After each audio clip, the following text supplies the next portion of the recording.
Okay, so week 3 of doing this, episode 9. I am doing it from the floor today. I feel like our living room's a bit chaotic at the moment because last week's we're living in Lake Tahoe at the moment. We had like a huge snowstorm blizzard and it was just like really hard to get out the house last week, and they didn't collect our rubbish, and so like we've got like some new deliveries, we've got boxes and everything, and I think it's just time for a little change of scene, something that I can just do more easily without having to like tidy up whole background. This is my actually my office, but I find that like sitting on my office chair and trying to just have a yap like this is quite hard because I feel like I'm in work mode when I'm on my office chair. I'm not sure if other people feel like that or if you're as sensitive to your work environment, but I definitely am. Like I find like even if I just like sit with a monitor, like I'm a totally different type of focused to what I am if I, sitting like on the dining chair or whatever, dining table. But yeah, so I had a pretty big week last week, and had like so much powder snow on the weekend, so I just like skied really hard and I was so tired yesterday and Sunday night. So I'm feeling like I have recovered a bit from that, and I am keen to start this week's topic. So I'm feeling sort of inspired to talk more about my journey with vintage and secondhand shopping today, for reasons which I will share later. Because I've not already shared that yet, but I really wanted to talk about, I guess, my journey with vintage shopping. And I know I've done another episode, or I've talked about like finding my own personal style and things like that previously, but I just think that it is a little bit of a cliche, or something that I feel like I heard or people said that I didn't fully appreciate, was that to find your personal style, you need to start shopping vintage. And my experience of trying to do this when, I don't know, I guess like when I was in my early adulthood, I just found that like I maybe wasn't going to the right thrift shops, or I was also just like giving up too quickly. And I think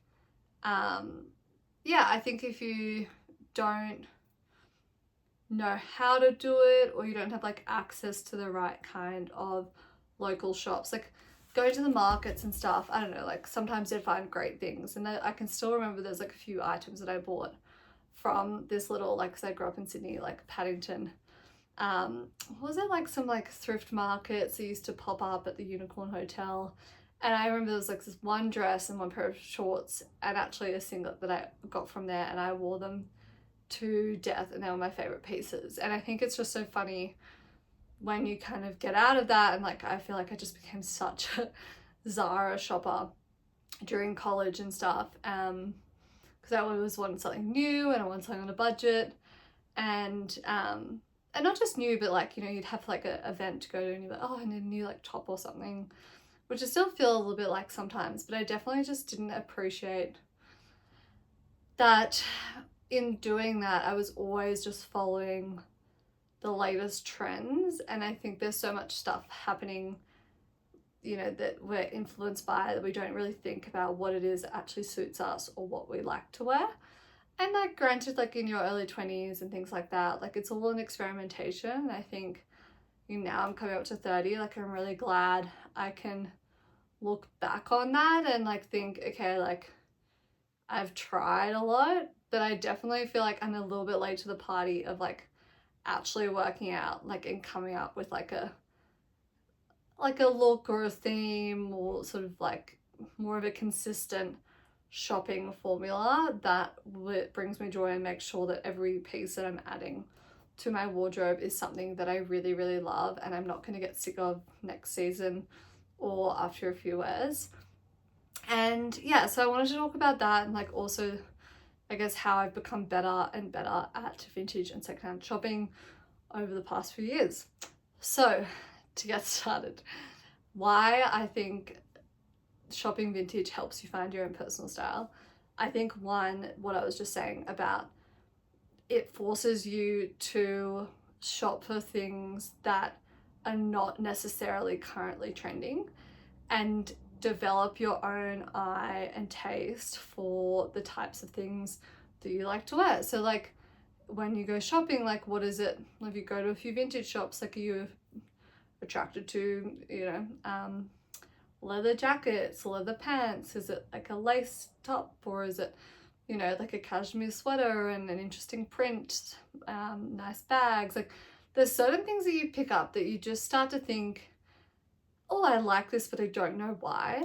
And I think that's something that when you are shopping, like say at Zara or something, I reckon the most effective way to do it is you just end up buying more and more of the similar things that you typically wear. But then what happens is you end up with a wardrobe full of clothes but no outfits, so you're always feeling like there's something that's missing. And I remember seeing the stylist Alison Bornstein, I think it is, who was saying like, so many people, like we all just get used to buying the same things. It's like I'm always like buying a new nice jacket, new pair of jeans, a new white t-shirt, and then I'm thinking like what, or like sneakers, I'm thinking why do I like, can I not put together a nice outfit? And it's because I think I've been dressing too trendy and classic, which has been trending for a decent like 5 years now, like definitely post-COVID, like luxury, classic, 90s minimalism, so big, even with the new like JFK Jr. and Carolyn Bessette docu-series, whatever it is, like TV series has come out, like that is, it's still very much trending. And I think it means like you can kind of get away with like not having invested massively in discovering your own unique personal style, because the classic minimal kind of, I guess like look or trend is something that like, it's not really offensive. It's not like we're gonna look back on this time like my mum looks back on the 70s and was like a little triggered by some of the boho or retro things, because like at that time, and that's similar, like she was going through her 20s as the same as like I've been going through my 20s in this time, where you just like, you're really starting to learn what it is you like, you're trying new things, and you're definitely going to default a little bit to like what's trendy and like what's available, what you're seeing around.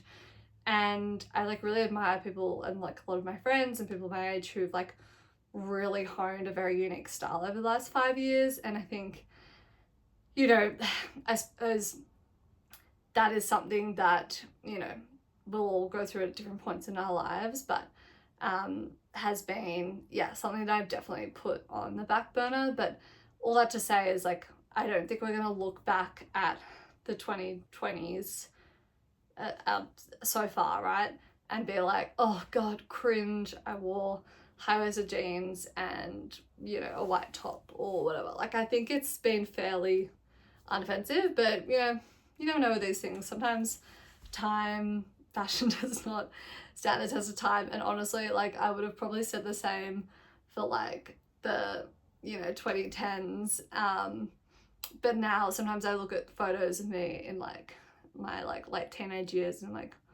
or even like early 20s, like college, and I'm like, what was I wearing? Like that's not an outfit, a lot of like crop tops, mini skirts, really really bright colors, pastels, a lot of stuff that actually looked really good on some people but just did not suit me and my dark autumn coloring at all.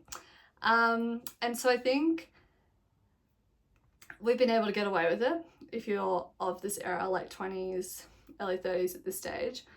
But now is the time to really take a step back and figure out what it is that you like. So Vintage shopping has been a big one for me. I felt like, I guess where I lived in Sydney, there wasn't heaps of like really good vintage shops near me. Like, I think I had to go to, I guess, yeah, like Newtown, Surrey Hills. Like, there were certain places, and I just like would find that like in the too hard basket. I was like going to David Jones, I'm going to Zara, I'm going to Westfield, and like that's all I can be bothered to do. And that's because like I just didn't put like a priority or a time, you know, kind of like I didn't see the value in that time. And so I would try and do like Depop. There's a few other online marketplaces, even like fashion, Facebook Marketplace. But I found that was just like it was still quite hard to like hone your own personal style. It's still almost like chasing the trendy things. And often, I guess, for the way that I was looking at it and what I was trying to do was like get more designery things on sale, right? As opposed to like, oh, this is like a timeless cashmere sweater with a cute print, or like a you know, 90s concert tee that I think like withstands the test of time. It's $5, it's $20, and I feel like I love this, and I don't know how I'm gonna wear it, but like it's going to find, like I'm going to enjoy wearing it, right? Like that's not how I was looking for these types of products. And then I think like moving to San Francisco, which is only a year ago, so this is like very, very early in my vintage era. I was living in Russian Hill, which is an area that has quite a few good vintage shops. It's not where the best ones are, which is in the Mission, which I definitely need to go to more. But I found they were like very well curated, and you can actually find some really good deals. Like for example, I got this like 100% cashmere jumper for like $20, and it's something that I wear almost every day. And add to that, like in SF, there's not really any good clothing shops. There's like a couple, but it's not like there's a big shopping mall, and like even the Zara is pretty basic. It doesn't have all the latest stuff that you would see in a New York like Soho Zara shop or a Sydney shop. And so I found that and I didn't really have anything to do. Like on the weekends when I first moved over, I was still making some friends. My partner was still applying for jobs. And so I just found like every Saturday I would like go just check out what was the latest drop in the vintage shop. And some days I would find some really good things, and other days I wouldn't. And I started to really enjoy it and think, okay, this is actually like, I can understand what people say now when they're like, shop vintage to find your personal style, because you are finding kind of one of a kind pieces that like some reason you're just drawn to it, and like all those like individual pieces are kind of what ends up making your own style. And I will say though, like this is a journey and it's something that you can't rush. And I kind of made the mistake of doing that because there weren't a lot of shops, I was ordering a lot of things, trying them on at home and then returning them, which like in the US is actually like kind of easy to do. Like everywhere has like free returns, like often with like Revolve and Forward, like they just print and put the label in the package with it, and then you can just like drop it back at UPS or something. So I was doing that a lot, but I actually think that that's just not the way to do it. Like it is very hard to try and discover your style through online shopping. I think once you start to know, okay, this kind of style works on me, this brand works on me, and I know my size in that brand, it becomes a bit easier. Not to say I'm not doing that anymore, but I definitely think I've pulled back on that a lot. And what I think is best is if you can, yeah, just like go to your local thrift shop once a week and just spend like 15 minutes in there and start having a look around and seeing what it is that draws your attention and trying it on. Because I think sometimes when you're not sure of your style, you don't sometimes pick up things that actually could really suit you.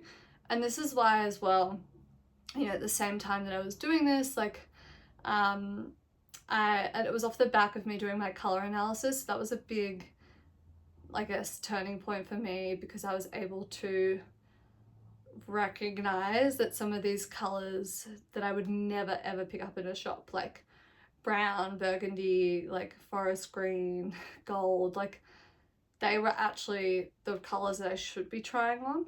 And so I was able to start picking up pieces that I traditionally didn't, I don't know, want to try on. And then that made me think, okay, well, maybe there's other like styles and shapes that I'm tied to that I'm like, I should also reevaluate. And that's when I did my like ChatGPT Kibby body analysis. I've just done the Kishna essence as well, which is like, so your face can be quite a different essence and vibe in terms of like yin yang dominance, like really sharp features or soft rounded features in comparison to your body, so you can have a blend. I also am just like so not convinced I am a soft natural, which is what I made a whole video about, because I'm 5'8", which is too tall for it, and I'm not as like, I don't know, I did the whole exercise with ChatGPT. I recommended you guys do it. But then I did it again and it was like, no, you're a flamboyant natural because of your height and, you know, you're not like, you are a little bit more athletic than like softer, fleshy leaning. But then even like when I was looking at the flamboyant natural, I mean, it's so, sometimes these things you're never going to fit in a box. And I was like, I don't even know if I'm this, like maybe I'm a soft dramatic, but I don't know if I'm a dramatic because I don't feel like I have very sharp lines. But then again, I have like quite long, like narrow, like fingers, feet, like, yeah. Anyway, I'm still figuring that out. But like, it's kind of like, sometimes it's helpful just to have a little bit of a guide.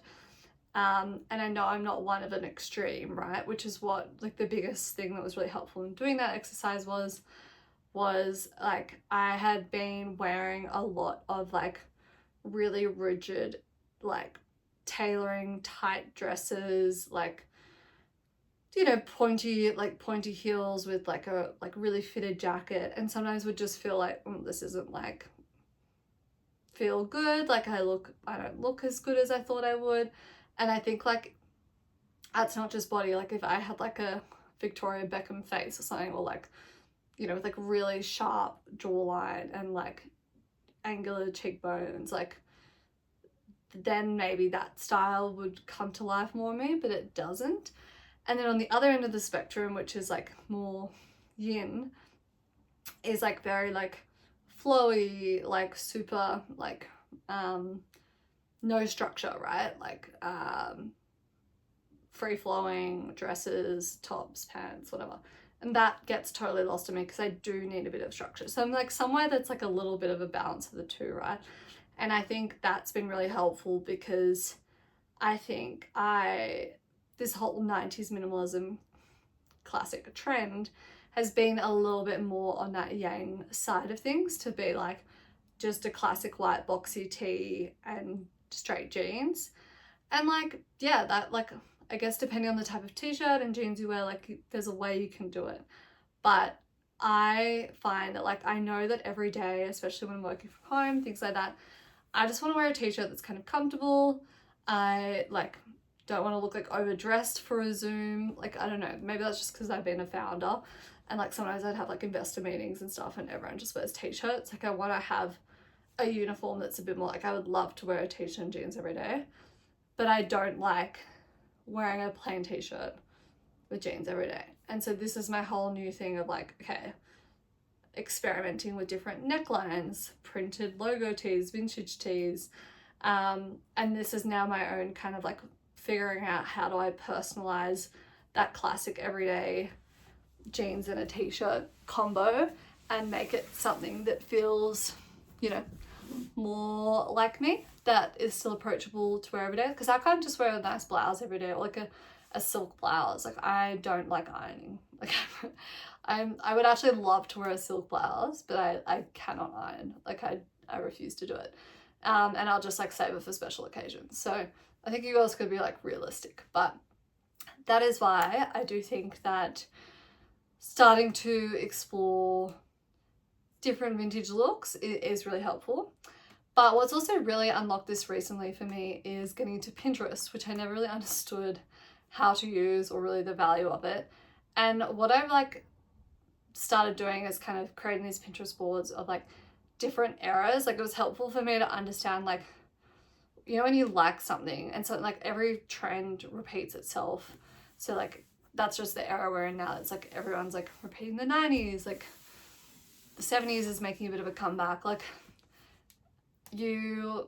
it's really helpful to know like what it is that you're liking maybe, and if there's like commonalities in eras. So like I hadn't really realized, because I hadn't done this kind of like analysis, like that I really like 70s things, and I just hadn't really appreciated that. And you know, like flared jeans and you know, kind of like the big oversized sunglasses and you know, the suede and shearling coats, things like that, that are actually really coming in now. I was like, maybe 70s is a bit of a vibe that I just like. And so then I started to map out like what were the trends in the 70s, what do I like, and now like as I kind of look at vintage, like do my vintage shopping, but also look at like new clothing releases and things like that, I am thinking, oh, that's a little bit 70s-esque. That is something that I know that really fits in with my personal style, and I should think about like if I should, you know, bring that into my wardrobe. Whereas before, I think I was just like flying a bit blind, you know. I was just like, had no idea like where things were coming from, what I liked, even, you know, things that like are maybe slightly 60s, and how I like balance, like having a bit of a balance of the two in my look, because 70s can be very like free flowing and like a little bit more boho, whereas some of the 60s can be a bit more like refined, and like I actually like to have an element of each in my outfit. So that's kind of the way that my brain works, I guess. But that's been very helpful for me in like framing how to create balance in an outfit, and like why I might be drawn to some things. Because it is interesting when you do think about fashion, like it's always a reaction to a little like what's going on at that time. And I think in the sort of post-COVID world, like we've had this real move towards more casual, minimal, you know, types of looks. And I think everyone's getting a little bit bored of that. And so we're on another precipice of a big, it could be another big swing, you know, like I'm just so keen to get out of the 90s. I don't think it's going anywhere, but like me personally, I'm excited to, yeah, develop a style that feels kind of timeless to my own, to me, I guess. Anyway, so in terms of that, if you don't have a good local vintage or thrift shop, but you're playing around with Pinterest, you're getting inspired, you're feeling a bit stuck as to like how you can experiment more, I feel like there's a few ways that you can get started. I think the first is like looking at your favorite pieces or your favorite outfits you've ever worn, and like think about things that have made you feel really, really fabulous, and then use that as your anchor of like, okay, like these are things I feel really good in, and maybe I don't know why yet, but I'm gonna kind of like start there on my search.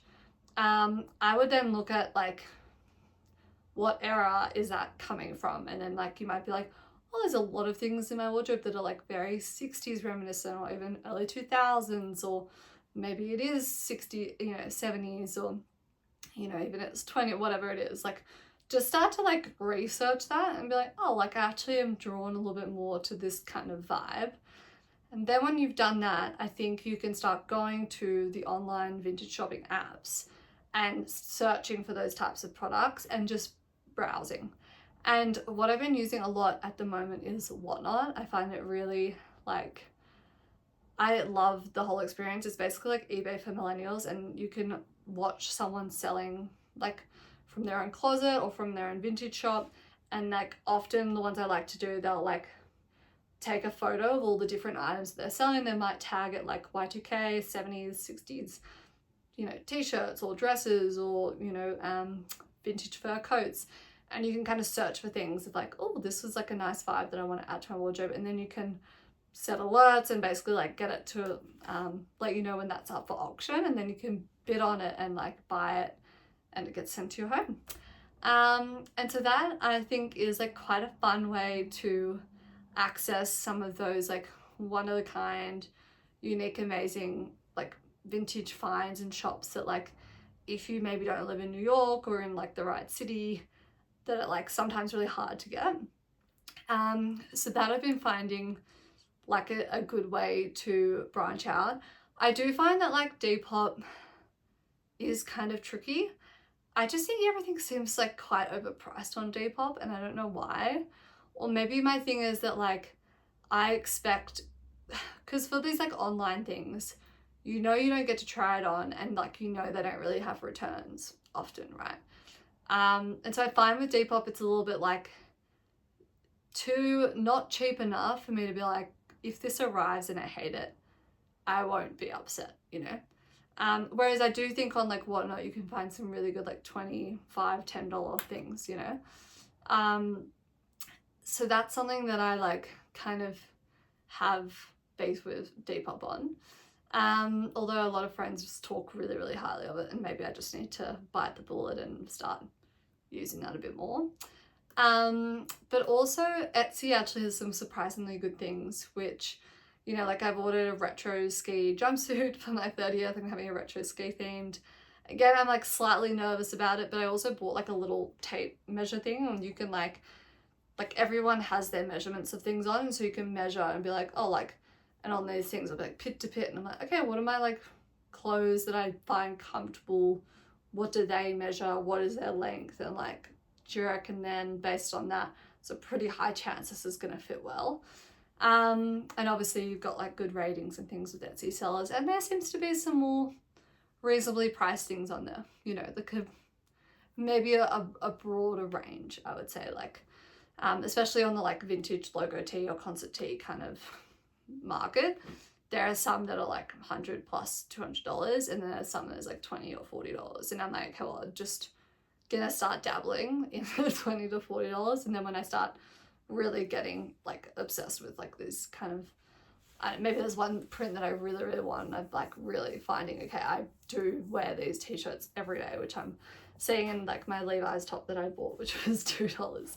I wear it like 3 times a week. So yeah, I think there's a good way of doing that, which is, you know, starting small, and then as you build trust and you start to get to know what it is that you really like, then you can start investing in the bigger pieces. But then it's like quite amazing when you think about how much you would spend at Zara or Revolve and buying new. Like, there's some really good value out there.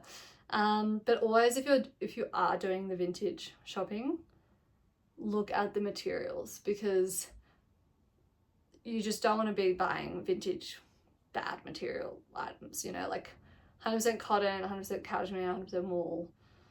Just be really careful on that, because that's the stuff that like makes it long lasting. And I'm also now cognizant of that when I'm shopping new things, because like how many times have I gone through and done like a wardrobe clear out, and like I'm chucking out all this Zara stuff that's just deteriorated after 1 or 2, you know, seasons or years, and like it's just not worth it. And so having a more curated wardrobe, I think, is like my new thing, and not just buying heaps of white tees from Uniqlo because I can and they don't even look good on me.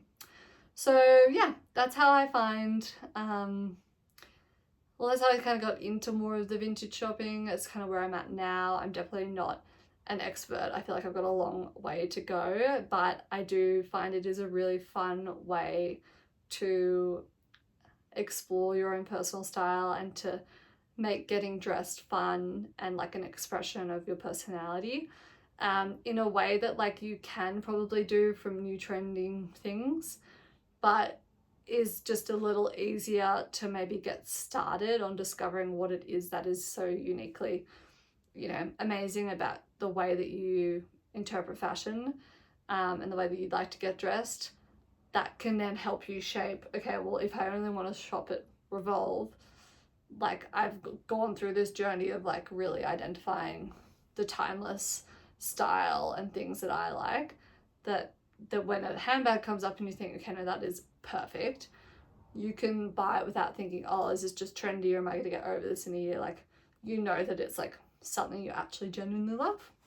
So yeah, that is where I'm at, and I hope you, yeah, I hope you get started on your journey and feel free to ask any questions if I can help.